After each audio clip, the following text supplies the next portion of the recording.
शिवनगर गांव में गगन नाम का एक किसान रहा करता था। वह बहुत गरीब था। उसके माता पिता बचपन में ही उसे छोड़कर चल बसे थे, इसलिए वह अकेला पड़ गया था। उसके पास घर के अलावा सिर्फ एक छोटा सा जमीन का टुकड़ा था, जिसमें वह खेती किया करता था। शाम का समय होता है, तभी उसका करीबी दोस्त अजय काफी दिनों बाद उससे मिलने आता है। अजय, तुम यहाँ इतने दिनों बाद? पहले बैठने को नहीं कहोगे? हाँ हाँ, आओ बैठो। दोनों दोस्त बैठकर बातें करने लगते हैं। अब बोलो, कैसे आना हुआ? कुछ खास नहीं है। मैं कुछ काम के लिए शहर गया था, उधर से लौटा तो सोचा तुमसे मिल लेता हूँ। तुम बताओ, कैसे हो? मैं ठीक हूँ। और क्या हुआ है? हमेशा खुश रहने वाला आदमी आज इतना उदास क्यों है? कुछ नहीं दोस्त, दूसरे गांव में एक सेठ से कुछ पैसे उधार लिए थे। थोड़े थोड़े करके सब चुका दिया है, थोड़ा और बाकी है, कल जाकर दे दूंगा। तुम बताओ, शहर क्यों गए थे? वही पैसों की बात थी। मुझे थोड़े बहुत पैसों की जरूरत पड़ गई थी, इसलिए शहर अपने बैंक गया था। वहां गया तो बैंक में पैसे खत्म हो गए थे, इसलिए वापस लौटना पड़ा। तो फिर कल भी शहर जाओगे? हाँ, कल भी बैंक जाना पड़ेगा। लगता है रात हो गई, अब मुझे घर की ओर चलना चाहिए। आज रुक जाते तो अच्छा होता। नहीं दोस्त, मैं रुक नहीं सकता, मुझे चलना चाहिए। फिर अजय अपने दोस्त से बात करके घर की ओर चल देता है। अगले दिन गगन सेठ का बाकी पैसे देने के लिए उसके घर की ओर चल देता है। सेठ जी, क्या आप घर पर हैं? हाँ हाँ, अंदर आओ गगन, बैठो। सेठ जी, मेरे बाकी के पैसे कब लौटाऊंगा ये पूछने वाले आप, लेकिन मैं वही देने आया हूँ। तो अच्छी बात है, आज सुबह ही मुझे पैसों की जरूरत पड़ गई थी। ठीक हुआ जो तुम देने आ गए, नहीं तो मुझे बैंक जाना पड़ता। तभी गगन सेठ जी को बाकी के पैसे दे देता है। सेठ जी, मैंने सारे पैसे आपको चुका दिया है। हाँ गगन, तुम सारे पैसे अब चुका चुके हो। ठीक है सेठ जी, मैं अब चलता हूँ। ठीक है, जाओ। गगन पैसे देकर वहां से चल देता है। चलते चलते उसे वही दोस्त बहुत याद आ रहा था जो उसे कल शाम मिलने आया था। तभी गगन चलते चलते थक जाता है और एक पेड़ के नीचे बैठ जाता है। रास्ते में दोस्त का घर पड़ता है, एक बार भेंट कर लूंगा तो अच्छा होगा। कुछ देर बाद गगन अजय के घर की ओर चल देता है। पहुंचने के बाद क्या घर पर कोई है? गगन घर के अंदर चला जाता है। अंदर जाकर जैसे ही अजय की तस्वीर देखता है। चाचा, ये मेरे दोस्त के फोटो पर फूल क्यों चढ़ाए हुए हैं? तुम्हें नहीं पता बेटा, मेरे बेटे की मृत्यु 1 साल पहले हो चुकी है।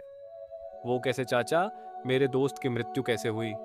पता नहीं बेटा, शहर गया था बैंक से पैसे लाने, लेकिन शाम को उसका मृत शरीर घर पहुंचा। पता नहीं क्या हुआ उसके साथ। तुम बताओ बेटा, तुम यहाँ कैसे आना हुआ? ऐसा कुछ नहीं अंकल, दूसरे गांव के सेठ का पैसा बाकी रह गया था, वही देने गया था। सोचा रास्ते में दोस्त का घर आता है, एक बार भेंट कर लेता हूँ। लेकिन दरअसल चाचा, अजय कल शाम को मेरे घर आया था। क्या? तुम ये क्या बोल रहे हो? ऐसा कैसे हो सकता है? मेरे बेटे को मरे 1 साल हो चुका है। चाचा, मैं सही कह रहा हूँ। कल शाम को अजय मेरे घर आया था, हम दोनों बातें कर रहे थे। रात हो गई थी, लेकिन फिर भी वह नहीं रुका। वह कह रहा था मुझे घर जाना है। क्या? किसने कहा बेटा? मुझे खुद यकीन नहीं हो रहा है चाचा, ये मेरे साथ क्या हो रहा है। जिस दोस्त के साथ कल शाम को बैठकर बातचीत हो रही थी, आखिर वो कौन था? शाम होने के कारण गगन वहां से चल देता है। रास्ते में वही बात उसे बहुत परेशान कर रही थी। आखिर वो कौन था?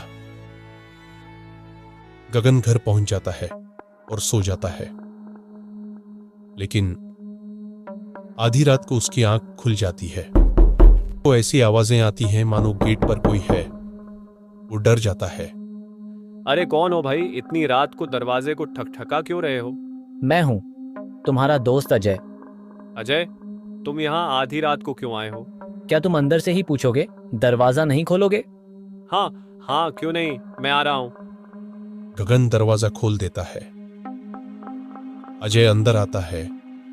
अजय, आज मैं सेठ को बाकी बचे पैसे देने गया था। वापसी में तुम्हारे घर भी गया था, वहां तुम्हारे पिताजी से भेंट हुई। अच्छा, क्या कहा मेरे पिताजी ने मेरे बारे में? उन्होंने कहा तुम बैंक गए थे पैसे निकालने, लेकिन शाम को तुम्हारा मृत शरीर घर पहुंचा।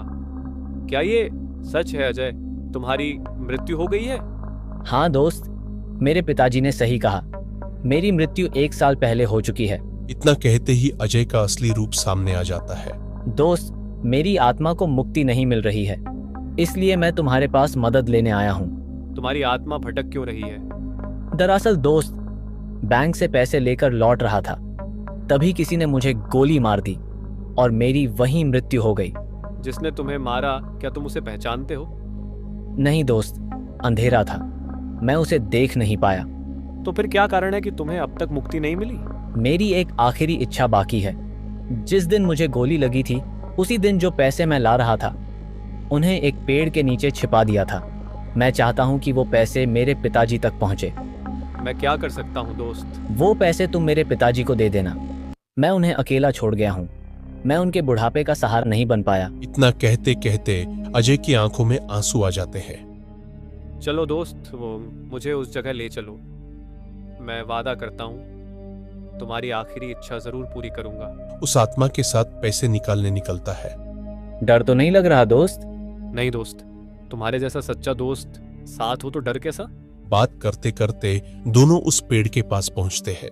यही वो जगह है, इसी पेड़ के नीचे मैंने पैसे छिपाए थे। जिस दिन मुझे गोली लगी थी, मैं खुदाई शुरू करता हूँ। गगन खुदाई करता है और पैसे मिल जाते हैं। पैसे मिलते ही अजय हवा में गायब हो जाता है। अब मैं ये पैसे उसके पिताजी तक पहुंचा दूंगा। रात बहुत हो गई है, सुबह होते ही जाऊंगा। सुबह गगन पैसे लेकर अजय के घर पहुंचता है। चाचा, ये पोटली आपके लिए है। बेटा, इसमें क्या है? इसमें पैसे हैं। अजय ने कहा था आपको देने के लिए। क्या? किसने कहा बेटा? आपके बेटे ने। उसने ये पैसे पेड़ के नीचे छिपा दिए थे और जाते जाते कहा मेरी आत्मा को मुक्ति मिलनी चाहिए। इतना सुनते ही चाचा की आंखों में आंसू आ जाते हैं।